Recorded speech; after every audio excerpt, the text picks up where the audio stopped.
jusqu'à minuit. La circulation des trains peut elle aussi être affectée. Dès que les températures dépassent les 37 degrés à l'extérieur, les rails risquent de se dilater. Il est donc essentiel de les surveiller, mais aussi d'entretenir le ballast, ce minerai que l'on trouve sous les rails, afin de stabiliser les voies et limiter l'impact des variations climatiques. Peggy Liodono et Lounis Kelaf. Ils arpentent les 27 000 km de voies ferrées et déversent ces petites roches, le ballast. Un minerai dont on sait peu de choses, pourtant il est essentiel au bon fonctionnement du réseau. Rajouter du ballast, c'est maintenir la voie, c'est offrir une butée à la traverse pour éviter une déformation en cas d'élévation de température pendant la période estivale.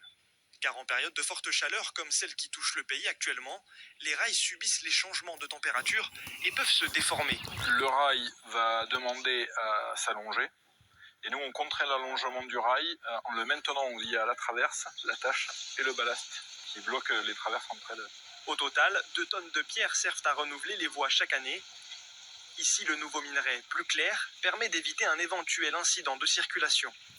On prend vraiment le temps d'aller à chaque endroit de notre réseau pour s'assurer qu'on a, par exemple, pour le profil de ballast, donc on a vraiment la bonne quantité de ballast. Donc ça, on a aussi des trains qui mesurent les profils de ballast. Ces trains, les voici. Équipés de capteurs ultra précis, ils mesurent la quantité manquante.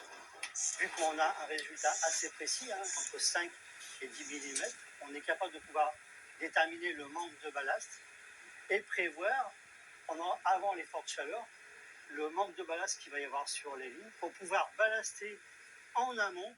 Des contrôles effectués pendant toute la période estivale afin d'anticiper de futurs épisodes caniculaires.